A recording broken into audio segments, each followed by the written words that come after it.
हनुमान जंजीरा ऐसा पावरफुल मंत्र है जिसे अगर एक बार सिद्ध कर दिया जाए तो दुनिया की कोई भी ताकत उस इंसान को नहीं हरा सकती। वैसे तो इसका इस्तेमाल पूरी दुनिया में होता है, लेकिन ज़्यादातर इसका प्रयोग गुजरात और उसके आसपास के क्षेत्रों में किया जाता है। ये श्री हनुमान जी का सर्वकार्य सिद्धि मंत्र है। हमारे आज के इस अनुभव से आपको हनुमान जंजीरा का महत्व पता चलेगा कि क्यों इतना शक्तिशाली है, इसलिए आपको इसके बारे में पूर्ण जानकारी होनी चाहिए। जंजीरा का प्रयोग करने के लिए आपको गुरु का मार्गदर्शक आवश्यक है। अगर आपके पास कोई गुरु ना हो तो आप श्री हनुमान जी को अपना गुरु बना सकते हैं और फिर श्री हनुमान जंजीरा सिद्ध कर सकते हैं। लेकिन इसे सिद्ध करने की कुछ शर्तें हैं। सबसे पहले आप जहाँ भी इसे सिद्ध करने बैठे वहाँ 5 किलोमीटर तक कोई भी इंसान नहीं होना चाहिए। दूसरा, अगर एक बार आप इसे सिद्ध करने बैठ गए तो कुछ भी हो जाए आप इसे बीच से नहीं छोड़ सकते। तीसरी सबसे महत्वपूर्ण शर्त, इसके उच्चारण में जरा भी भूल नहीं होनी चाहिए। दोस्तों, आज के अनुभव हमें पक्साल जी ने भेजा है। इनके 12 साल के बेटे ने जो दर्द सहा, ऐसा दर्द प्रभु किसी को ना दे। क्या विश्वास करेंगे अगर मैं आपसे कहूँ कि एक 12 साल का बच्चा 3 दिनों तक लगातार जागता रहा, वो भी डर के कारण। जी हाँ, आपने बिल्कुल सही सुना। आज का अनुभव डर, चमत्कार और रहस्य से भरा है। नमस्कार दोस्तों, मेरा नाम है विवेक और स्वागत है आपका विवेक क्रिएशन स्टोरीज में। आइए आगे कहानी पक्साल जी के नजरिए से शुरू करते हैं। नमस्कार विवेक भाई, मेरा नाम पक्साल है। मैं हिम्मतनगर गुजरात का रहने वाला हूँ। मेरे परिवार में मैं, मेरी वाइफ, मेरा छोटा बच्चा और मेरे बड़े भाई है। ये अनुभव जहाँ हुआ वो स्थान में गुप्त रख रहा हूँ। बहुत सालों पहले ही माता पिता का देहांत हो गया। मेरे बड़े भाई बचपन से श्री हनुमान जी को सब कुछ मानते थे। पूरा दिन प्रभु की प्रार्थना करते। वो इतनी ज्यादा श्री हनुमान जी की भक्ति करते थे कि मैं आपको शब्दों में व्यक्त नहीं कर पा रहा हूँ। उन्होंने ब्रह्मचर्य का प्रण ले लिया था और जब वो 25 साल के हुए तो उन्होंने हमें कह दिया कि मुझे प्रभु की भक्ति में ही रस है। मैं इस सांसारिक मोह से दूर होना चाहता हूँ, इसलिए मैं ब्रह्मचर्य का प्रण ले रहा हूँ और अपनी पूरी जिंदगी श्री हनुमान जी को समर्पित कर रहा हूँ। मैं अब सभी श्री हनुमान जी के मंदिर में दर्शन करने जाऊंगा। सिर्फ साल में एक बार तुझे मिलने आऊंगा। जब भी तुझे मेरी जरूरत पड़े तो बस सच्चे मन से मुझे याद करना, मैं आ जाऊंगा। इतना कह के भाई चले गए। मेरी जिंदगी अच्छे से चलती रही। कभी कभी भाई की याद आ जाती, पर वो दीपावली के त्योहार पर आते। बाकी दिन वो प्रभु के मंदिर में ही रहते, वहाँ सेवा करते और पूरे तन मन से प्रभु की आराधना करते।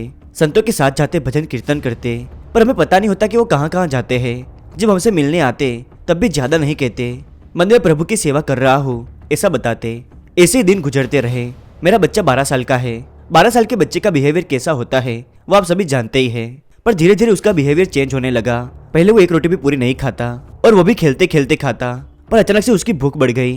वो अपनी क्षमता से 5 गुना ज्यादा खाने लगा। जहाँ पहले वो 1-2 रोटी भी ठीक से नहीं खाता, वहाँ अब 8 से 10 रोटी खाने लगा। हमें लगा बढ़ता बच्चा है, शायद भूख बढ़ गई होगी। हम तो बहुत खुश हुए कि चलो अब ठीक से खाना तो खाता है, पर वो खाने बैठता तब ऐसा लगता कि कोई बड़ा आदमी बैठकर खा रहा है। उसकी मासूमियत चली गई।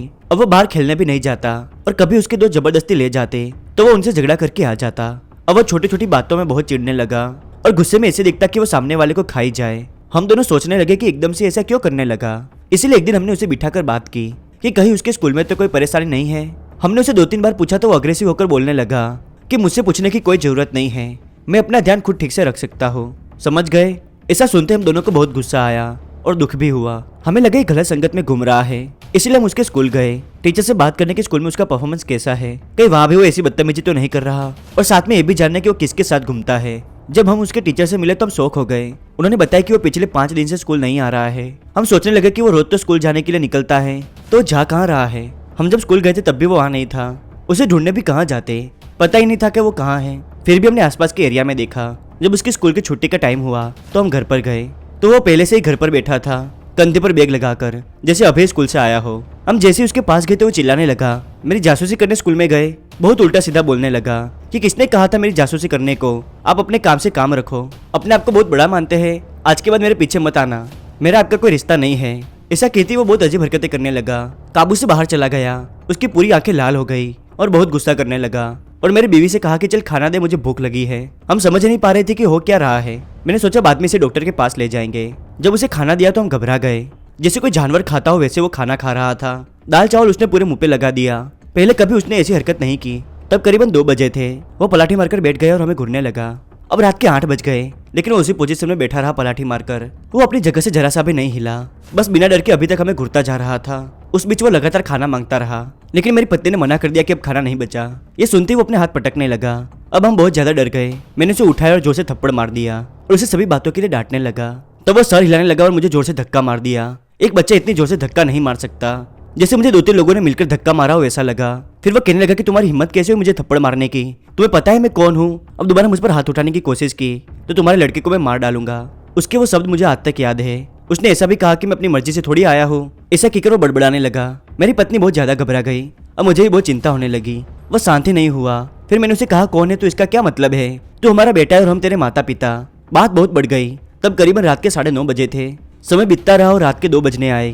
वो सो ही नहीं रहा था और वापस पलाठी मारकर बैठ गया। जब हम खाना खाने बैठते हैं बिल्कुल वैसे वो हमें और हम उसे लगातार देखते रहे। समय निकलने लगा।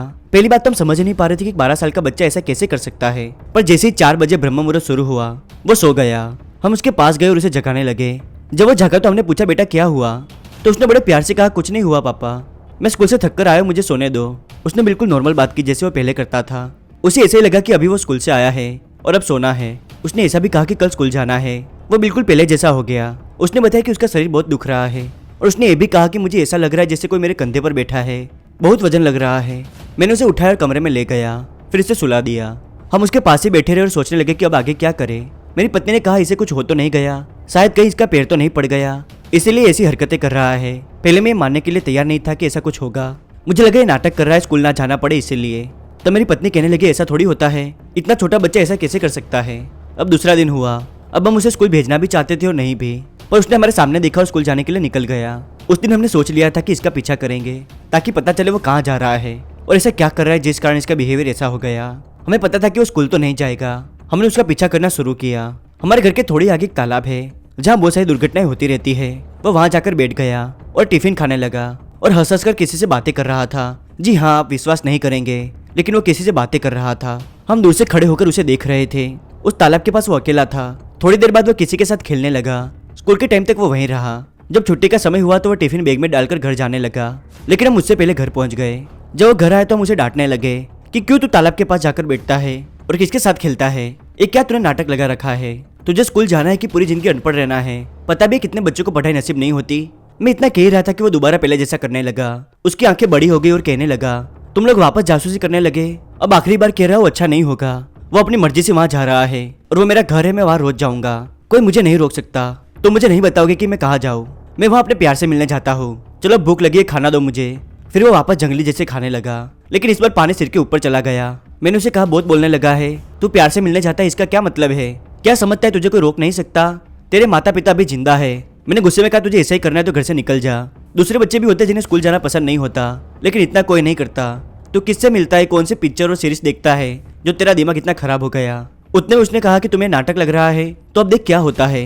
फिर वो पलाठी मारकर बैठ गया और हंसने लगा। अब शाम हो गई, लेकिन वो एक पल के लिए भी नहीं उठा और ना ही अपनी पलकें झपकाई। हम समझ गए कि ये कोई इंसान नहीं कर सकता। फिर रात के 10 बजे हमने कहा, बेटा सो जाओ, तुम्हें स्कूल नहीं जाना तो कोई बात नहीं। लेकिन वो नहीं सोया। आधी रात हो गई, अभी भी वो वैसे ही बैठा रहा। वो बाथरूम जाने के लिए भी नहीं उठा। हम रात भर जागते रहे। चिंता के मारे हमारी तो नींद ही उड़ गई।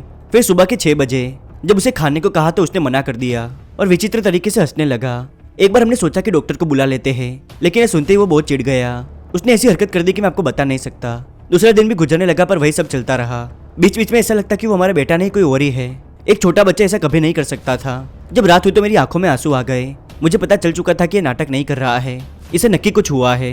तब मैंने रोते हुए कहा, है संकट मोचन बजरंगबली, मेरे बेटे की रक्षा कीजिए।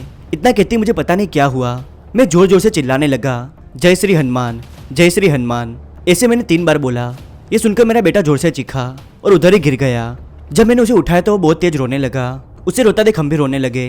फिर उसने कहा, मम्मी पापा मुझे बचा लीजिए। तब हमने कहा, बेटा क्या हुआ, कुछ तो बताओ जिससे हमें पता चल पाए। तब उसने कहा कि मुझे एक अंकल दिखाई देते हैं जो बहुत डरावने हैं। एक दिन मैं रास्ता क्रॉस कर रहा था, तब मुझे वो अंकल दिखे। वो मुझे एकटक घूर रहे थे। तब मैं डर गया, इसलिए घर आने लगा। तब रास्ते पर मुझे मेरा दोस्त मिला जिसे पानी पीना था। जब मैं उसे पानी पिला रहा था तब वो अंकल मेरे पास आए और कहा, मुझे भी पानी पीना है। तब मैंने मेरी बोतल से उन्हें पानी दिया। उस दिन से वो अंकल मेरे साथ ही है। वो हर जगह मेरे साथ आते हैं और वो रोज मेरा हाथ पकड़कर तालाब के पास ले जाते हैं। वहाँ जब हम खाना खाते हैं तो एक आंटी भी आती है। फिर वो मेरे साथ खेलते और बातें करते हैं। पर अब वो अंकल बहुत डरावने दिखते हैं और मुझे कहते कि अब तो हमारे साथ चलेगा। ये सब बताकर वो रोने लगा। ये सुनकर मेरा दिमाग हिल गया। उसका पूरा शरीर दर्द कर रहा था, जिस कारण उसे बहुत तेज बुखार आ गया। अब हम सोचने लगे कि क्या करें, कौन हमें बचाएगा। फिलहाल हमने डॉक्टर के पास से दवाई लाकर उसे खिला दी। जब मुझे कुछ समझ नहीं आया तो रोते रोते अपने बड़े भाई को याद करने लगा कि भाई अभी आपको आने में बहुत समय बाकी है, पर घर पर संकट आया है। अगर आप मेरी आवाज़ सुन सकते हैं तो प्लीज़ आ जाओ, हमारी रक्षा करो, हमें आपकी बहुत ज़रूरत है। आपका बेटा मुसीबत में है। उस दिन मेरा दिल भर आया। दुनिया में सिर्फ भाई था जिसके होते मुझे अच्छा लगता।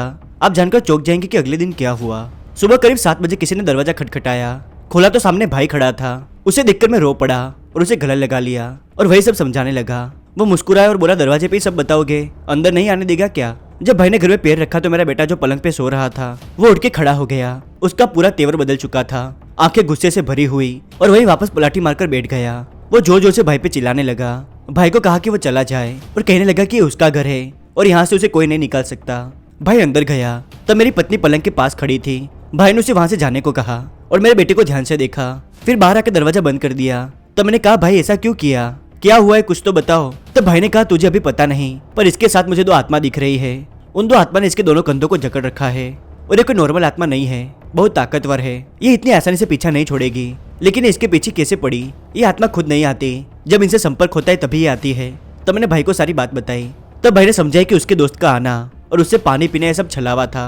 इसी छलावे से उस आत्मा ने इसके हाथ से पानी पी लिया और इसने अपनी मर्जी से पानी दिया, इसीलिए एंटिटी इसके साथ आ गई। जो ताकतवर एंटिटी होती है वो हमारे ख्याल से परे की चीजें कर सकती है और हमें पता भी नहीं चलता कि आखिर हो क्या रहा है।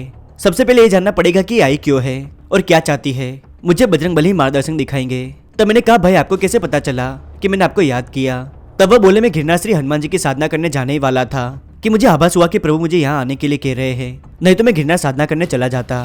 फिर 1 साल बाद ही आता जब मेरी साधना पूरी होती, पर अभी मुझे ध्यान में बैठना होगा, प्रभु से जानने के आगे क्या करे। ऐसा कि भाई मंदिर के सामने ध्यान मुद्रा में बैठ गया। थोड़ी देर बाद भाई आया, कहा कि मैंने श्री झंझेरा मंत्र की साधना की है, वो मंत्र मैंने साधा हुआ है, ये मंत्र उसके सामने पढ़ना होगा, लेकिन इस प्रक्रिया में उसे कष्ट होगा, पर तुम दोनों डरना मत। फिर हमने कमरा खोला, भाई ने गंगाजल पलंग के चारों ओर छिड़का। फिर भाई ने पूछा कि कौन हो तुम और क्यों मेरे बेटे के पीछे पड़े हो। तब पता चला कि उन्हें किसी माध्यम की जरूरत थी। ये बात 42 साल पुरानी है। एक लड़का एक लड़की से प्रेम करता था, लेकिन दोनों परिवार वाले इस रिश्ते के लिए राजी नहीं थे। जब उस लड़के के घर वालों ने उसकी शादी दूसरे घर में तय कर दी तो उस दुख से परेशान होकर उस लड़की ने तालाब के पास जाकर अपनी जान दे दी। जब उस लड़के को इस बात का पता चला तो उसने भी वहीं जाकर अपनी जान दे दी। तब से उन दोनों की वो आत्मा बिना मोक्ष के भटक रही है। मेरे बेटे के माध्यम से वो एक साथ रह सकते थे। फिर भाई ने कहा कि यह मुमकिन नहीं है, ये तुम्हारी दुनिया नहीं है, मेरे बेटे को तुम परेशान नहीं कर सकते। जब उन्होंने मना किया तो भाई ने जोर से श्री हनुमान जी का नाम लिया। तब मेरे बेटे के पाँव मुड़ने लगे। वो बुरी शक्ति हमें डराना चाहती थी ताकि हम कुछ न करें। फिर भाई ने आसन बिछाया, प्रभु के नाम का अखंड दिया लगाया और श्री हनुमान झंझेरा पढ़ने लगा। हम तीनों उस कमरे में बैठे थे और मेरा बेटा पलंग पर हमारे सामने बैठा था। भाई ने दोपहर में मंत्र पढ़ने चालू किए। अब रात को 12 बजने में 5 मिनट बाकी थे। तब ऐसा लगा कि कमरे में हमारे अलावा भी कोई और है। कमरे में एक अलग ऊर्जा महसूस होने लगी थी। फिर कमरे में एक बहुत ही बड़ी परछाई दिखी। उस परछाई को देखकर मेरा बेटा बेहोश हो गया। जब वो बेहोश हुआ तो कमरे में किसी के चिल्लाने की आवाज आने लगी, जैसे कोई किसी की पिटाई कर रहा हो वैसा प्रतीत होने लगा। वो सब मैंने अपने सामने होते हुए देखा था, इसलिए मुझे सब याद है। लगभग वो आवाज आधे घंटे तक सुनाई दी, फिर सब शांत हो गया। भाई ने मेरे बेटे पर प्रभु श्री हनुमान जी का नाम लेकर गंगाजल छिड़का, तब वो होश में आ गया। अब उसके हाथ पैर दर्द नहीं कर रहे थे। वो भाई को देखकर खुश हो गया और उसको गले लगा लिया। फिर भाई ने उसे सिंदूर का टीका लगाया, उसके गले में श्री बजरंगबली की प्रतिमा वाला धागा पहनाया। फिर भाई बोला कि आज के बाद इस घटना की बात कभी मत करना, मैं अब घर का शुद्धिकरण कर रहा हूँ। कभी कभी ऐसे योग बन जाते हैं तो ना चाहते हुए भी ऐसी चीजें हमें आकर्षित कर लेती है। ऐसा कहकर भाई ने दरवाजे के बाहर एक धागा बांधा और श्री पंचमुखी हनुमान जी का कवच पढ़ा। फिर बोला कि मैंने तुझे कहा था ना, कभी तुझे मेरी जरूरत पड़ेगी तो बस मुझे सच्चे मन से याद करना, मैं सहायता के लिए आ जाऊंगा।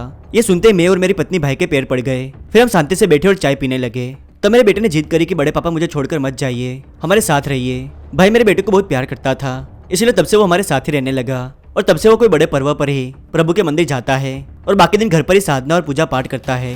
भाई ने घर में एक अलग कमरा रखा है जहाँ उसने श्री हनुमान जी की मूर्ति स्थापित की है। अब वो रोज मेरे बेटे को भी प्रभु का पाठ करवाता है और उसे जीवन का ज्ञान देता है। इस भयानक दुर्घटना में बस एक ही बात अच्छी थी कि मेरा भाई जो हमेशा मुझसे दूर रहता था अब वो हमारे साथ आकर रहने लगा। वो अभी भी दुनिया से विरक्त होकर प्रभु की भक्ति करता रहता है। आज मेरा बेटा बिल्कुल ठीक है, वो भी प्रभु श्री हनुमान जी की कृपा से। वो रोज स्कूल जाने से पहले श्री हनुमान चालीसा का पाठ करता है। भाई ने उसे सारे मंत्र जाप सिखाए। मैं ऐसा नहीं कहता कि ऐसी चीजें हर किसी के साथ होती है, लेकिन किसी योग में हमारे ग्रह नक्षत्र कमजोर हो तो ऐसी चीजें हम पर हावी हो जाती है और हम आसानी से इनके छलावे में आ जाते हैं। पर छलावा कितना भी बड़ा हो, बजरंगबली की शक्ति के आगे वो टिक नहीं सकता। सिर्फ प्रभु के मंत्र में इतनी शक्ति है तो स्वयं प्रभु में कितनी शक्ति होगी इसका हम अंदाजा भी नहीं लगा सकते। अगर आपको प्रभु का अनुभव पसंद आए तो इस वीडियो को लाइक कर दीजिए और चैनल पर नए हो तो इसे सब्सक्राइब जरूर कीजिएगा ताकि प्रभु के ऐसे नए वीडियो आप सभी तक सबसे पहले पहुंच सके। मैं सबकी ओर से पक्षाल जी का धन्यवाद करना चाहता हूं कि उन्होंने समय निकाल कर हमें अनुभव भेजा। ये है वो कमेंट्स जो मुझे बहुत अच्छे लगे। ऐसे अपना साथ बनाए रखिएगा। हो सके तो इस वीडियो को अपने परिवार वालों और दोस्तों के साथ जरूर शेयर कीजिएगा ताकि प्रभु की महिमा के बारे में सबको पता चल सके। इंस्टाग्राम पर फॉलो करना चाहे तो डिस्क्रिप्शन में लिंक दिया है। मिलते अगले वीडियो में नई कहानी के साथ, तब तक के लिए धन्यवाद। जय बालाजी महाराज।